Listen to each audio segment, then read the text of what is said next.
तब कोई मुसलमान नहीं था, जब ईसा मसीह साहब नहीं आए थे तब कोई ईसाई नहीं था, और पीछे लौटते चले जाओ तो केवल मनुष्य ही मनुष्य रह जाते। ये रगड़े झगड़े किसने पैदा किए? ये हमने आपने पैदा किए। किसके लिए? केवल अपने स्वार्थ के लिए। हरे नर नारियों, दुनिया में कोई भी महात्मा यहाँ न कोई कौम बनाने आता, न कोई महात्मा यहाँ मजहब चलाने आते, न कोई महात्मा यहाँ पर पंथ चलाने आते हैं, और न ही आप हमारे हाथों में डंडे और तलवारें देने के लिए आते हैं। अरे आप तो सच्चा मार्ग, सनातन मार्ग समझाने के लिए इस धरा भूमि पर शरीर रूप में अवतरित होते।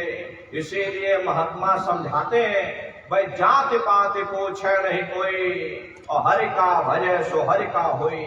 लोग यहाँ जात पात बनाते बनाते मर गए, लेकिन ऐ नर नारियों, जब तुम्हारी ये जीवात्मा इस मनुष्य रूपी चोले को छोड़ करके ऊपर धर्मराज की कचहरी में पहुंचेगी, वहां न तुमसे ये पूछा जाएगा कि तुम किस जाति के हो, तुम किस कौम के हो, तुम किस मजहब के हो, तुम हिंदू हो या मुसलमान हो, तुम हिंदुस्तान से आए हो या तुम पाकिस्तान से आ गए।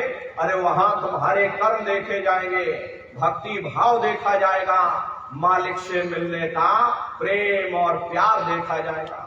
इसीलिए महात्मा समझाते हैं कि भाई मालिक को पाने के लिए तुम्हें जात बिरादरी बदलने की जरूरत नहीं है, तुम्हें समाज छोड़ने की जरूरत नहीं है, तुम्हें बाल बच्चे छोड़ने की जरूरत नहीं है, तुम्हें जंगलों पहाड़ों में भटकने की जरूरत नहीं है, तुम्हें साधु सन्यासी और बाबा बनने की जरूरत नहीं। अरे भाई तुम अपने अपने घर परिवार में रहो, अपने अपने बाल बच्चों के साथ रहो, मेहनत और ईमानदारी से काम करो, और 24 घंटे में घंटा 2 घंटा अपनी जीवात्मा के कल्याण के लिए सुरत शब्द नाम की कमाई यानी कि सुमरन ध्यान और भजन करिएगा। अरे प्रेमी भाई बहनों, यही दौलत तुम्हारे काम आएगी, बाकी सब तुम्हारा यही पड़ा रह जाएगा। सुई की एक नोक भी तुम्हारे साथ में जाने वाली नहीं है। अरे बड़े बड़े राजे महाराजे आए, सारी जिंदगी उन्होंने ये किला बनाते बनाते गुजार दिया। आज उनके किलों को जाकर देखिए, आज खंडहर बने पड़े हुए हैं। विश्व विजेता सिकंदर सारी दुनिया पर राज करने का ख्वाब देखता था, वो भी मुट्ठी खोल करके चला गया। कोई क्या साथ लेकर जाएगा? जो चीज तुम्हारे साथ में जाने वाली है वो केवल मालिक की भक्ति है। इसलिए वो दौलत कमा लो जो अंत समय में तुम्हारे काम आवे। आगे के लिए भी बंदोबस्त कर लो। अरे कहीं आप नात रिश्तेदारी में जाते हो, यहाँ सत्संग सुनने भी आप लोग आए हो, तो पूरा बंदोबस्त करके चले होंगे। भाई कहाँ पर सत्संग सुनने जाना है, कैसे जाना है, साइकिल से जाना या मोटरसाइकिल से जाना, रास्ते के लिए क्या क्या सामान ले जाना, पूरा बंदोबस्त करके चलते हो। फिर आप ये कैसे भूल गए कि शरीर को छोड़ करके हमें कहीं और भी जाना है, किस राह जाना है, कैसे जाना है, कहाँ जाना है, रास्ते के लिए क्या क्या सामान ले जाना, हम लोग कभी उस पर विचार ही नहीं करते। मोह माया की गफलत में मनुष्य की अकल मारी गई, मनुष्य विचार ही नहीं कर पाता। इसलिए प्रेमी भाई बहनों, अभी मौका है, ये मौका आपको मिला हुआ, ये मानव तन आपको मिला हुआ, ये श्वासों की पूंजी आपको मिली हुई। एक एक श्वास बहुमूल्य है। जो श्वास एक बार निकल गई वो दोबारा आने वाली नहीं है। हम लोग कहते हैं कि भाई हमारी उम्र बढ़ रही, अरे आपकी उम्र बढ़ नहीं रही, आपकी उम्र दिन प्रतिदिन घटती चली जा रही। एक समय ऐसा आएगा ये बुलबुला तुम्हारा फूट जाएगा, फिर ना जाने तुमको दोबारा मनुष्य शरीर मिले न मिले। इसलिए अहो भाग्य है आपका, ये मानव मंदिर आपने पाया है। मनुष्य रूपी मंदिर में बैठ करके वो आत्मधन कमा लो, वो रूहानी खजाना कमा लो, जिससे तुम्हारी जीवात्मा का कल्याण हो जाए। तो सुमरन ध्यान और भजन नित्य नियम से आप लोग करिएगा।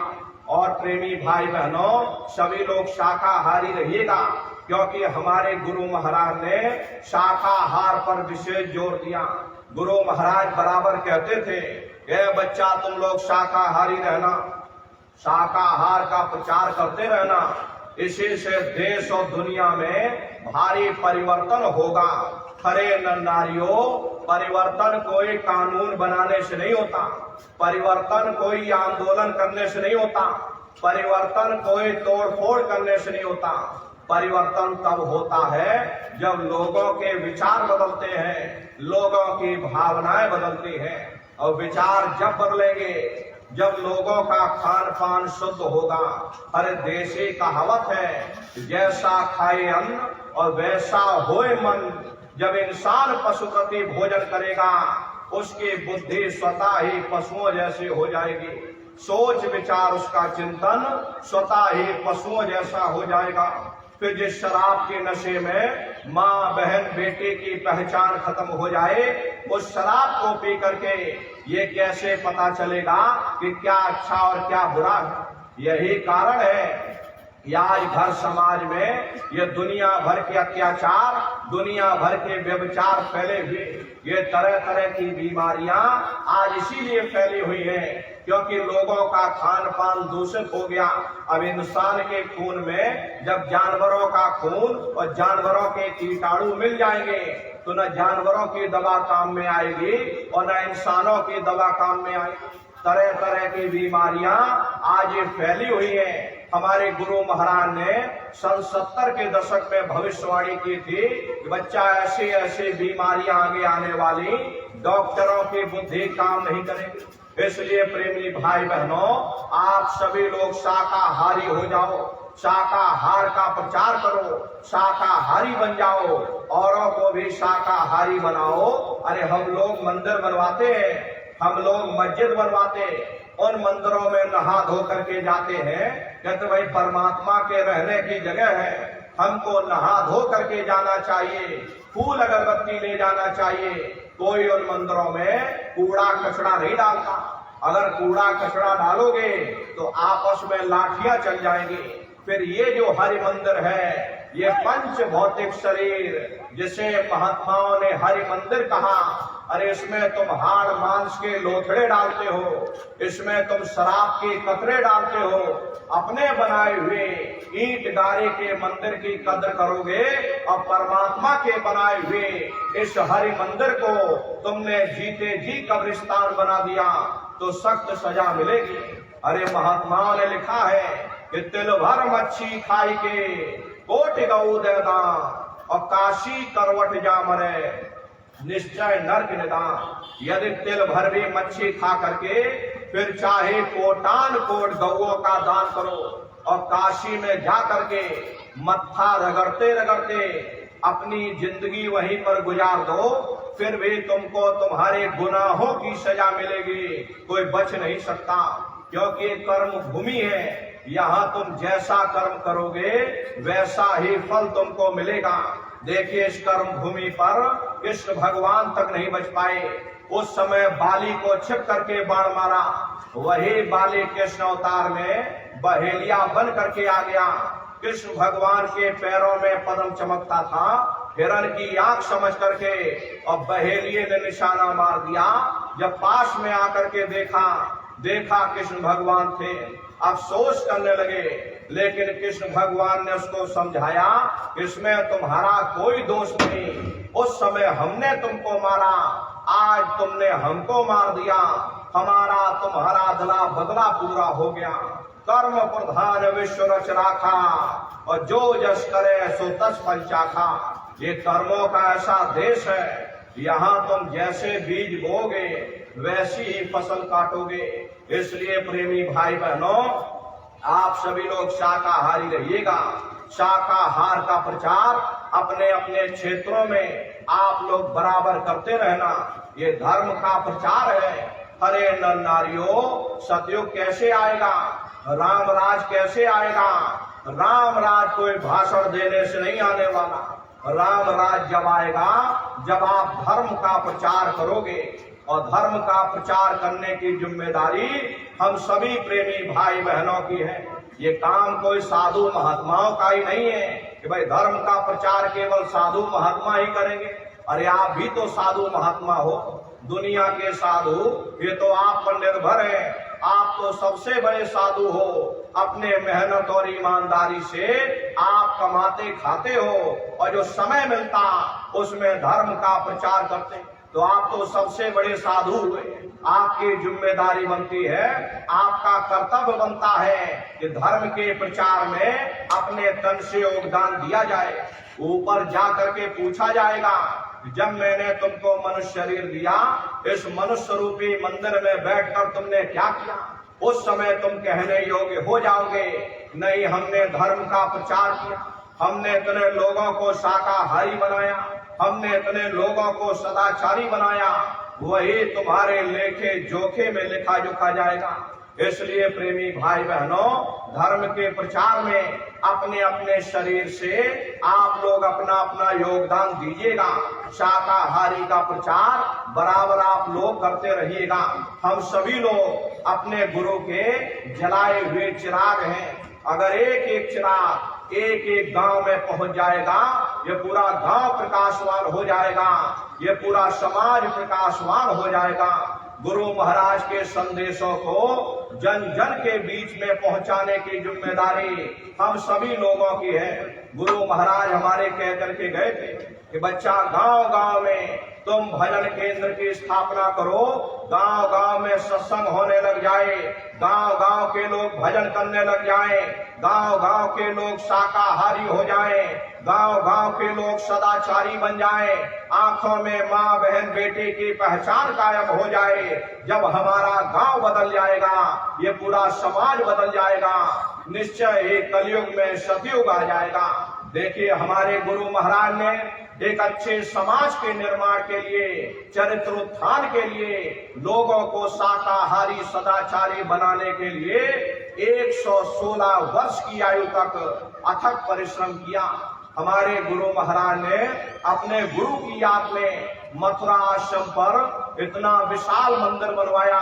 गुरु महाराज हमारे कहते थे कि बच्चा मंदिर का जीता जागता देवता, अरे बैठ करके वहां पर बरकत बांट रहा।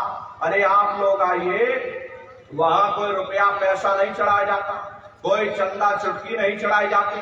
अरे आप लोग आए, मंदिर के देवता के सामने अपनी एक बुराई को चढ़ा दीजिएगा। वहां पर बुराई चढ़ाई जाती है।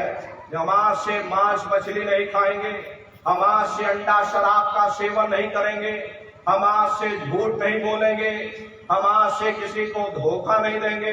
अरे आप अपनी एक बुराई चढ़ा दो, आपकी एक मनोकामना पूरी होगी। ऐसा वरदानी मंदिर गुरु महाराज ने अपने गुरु की याद में मथुरा आश्रम पर बनवाया। उन्हीं की याद में ये भंडारे का कार्यक्रम 1 दिसंबर से और 5 दिसंबर तक मथुरा आश्रम पर मनाया जाएगा। तारीख आप लोग याद रखिएगा, 1 दिसंबर से और 5 दिसंबर तक ये भंडारे का कार्यक्रम होगा, तो आप सभी लोग उसमें पधारिएगा। प्रेमी भाई बहनों, आप लोग आकर के देखिएगा, वो महामानव कुंभ लगने जा रहा। दसियों लाख की संख्या में सत्संगी प्रेमी भाई बहन उपस्थित होंगे। आपके राजस्थान से भी लाखों की संख्या में सत्संगी प्रेमी भाई बहन वहां पर पहुंचते हैं। हजारों हजार की संख्या में भंडारे चलाए जाते हैं, खाने पीने रहने की सुविधा की जाती है। अपना बहुत बड़ा वहां पर आश्रम बना हुआ, करीब करीब 5 किलोमीटर के एरिया में अपना आश्रम वहां पर बना है। अपनी वहां पर गौशाला भी है। प्रेमी भाई बहनों, गुरु महाराज की दया कृपा से करीब करीब 3000 गायें हैं और 3000 सांड भी होंगे। प्रेमी भाई बहनों, इतनी विशाल गौशाला। हमारे गुरु महाराज के पास मात्र 2 गाय थी। 2 गायों का इतना बड़ा परिवार है कि आज करीब 3000 गाय और 3000 सांड हैं। किसी को बाहर नहीं भेजा जाता, वहीं पर रहते हैं, वहीं उनके खाने पीने का प्रबंध किया जाता। बगल में अपना स्कूल भी है। प्रेमी कॉपी किताब पढ़ाई लिखाई, बच्चों को निःशुल्क विद्यादान किया जाता। अपना अस्पताल भी है, वो भी निःशुल्क चलता है। प्रेमी भाई बहनों, बहुत बड़ा अपना आश्रम करीब करीब 5 किलोमीटर के एरिया में बना है। आप लोग पधारिएगा। अरे जरा गौशाला देख करके आइए, वो मंदिर देख करके आइए जहां पर बुराई छोड़ने पर एक मनोकामना आपकी पूरी होगी। तो आप सभी प्रेमी भाई बहन 1 दिसंबर से और 5 दिसंबर तक ये भंडारे का कार्यक्रम होगा। सब परिवार पधारिएगा और अपने अपने बच्चों को भी बराबर सत्संग में लाते ले जाते रहिएगा। ये सबसे बड़ी गलती आप लोग यही करते हो कि अकेले अकेले चल पड़ते और बताओ बच्चों को नहीं लाते हो। अरे क्या जरूरत बच्चों को लाने ले जाने की। ये बच्चे छोटे हैं, इनको घर में रहने दो, अरे इनको पढ़ाई लिखाई करने दो। ये सत्संग सुनना, भजन पूजा पाठ करना, ये हम बूढ़े बाड़े लोगों का काम है। ये आपकी सबसे बड़ी गलती है।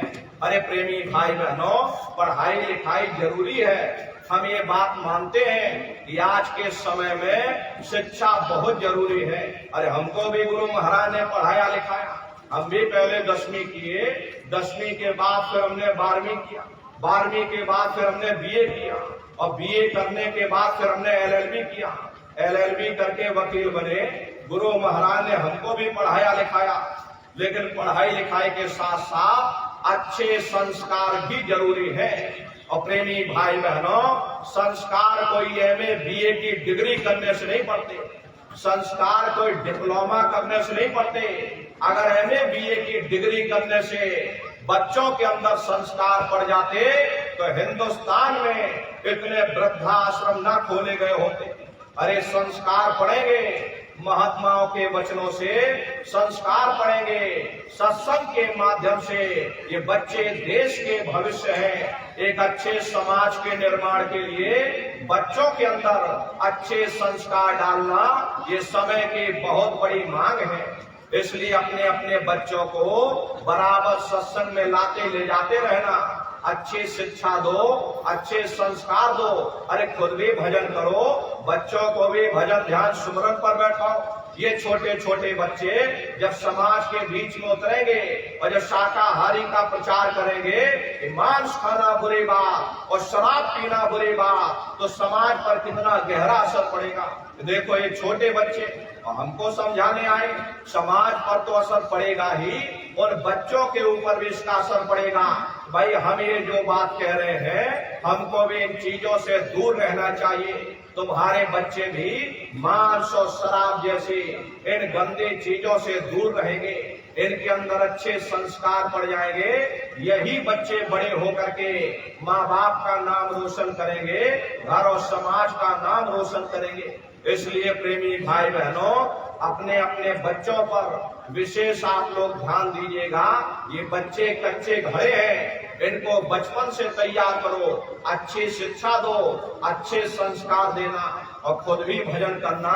भजन ध्यान सुमरन पर बच्चों को भी बराबर बैठाते रहना। और प्रेमी भाई बहनों, इस भंडारे के अवसर पर आप सभी प्रेमी भाई बहन सब परिवार सादर आमंत्रित।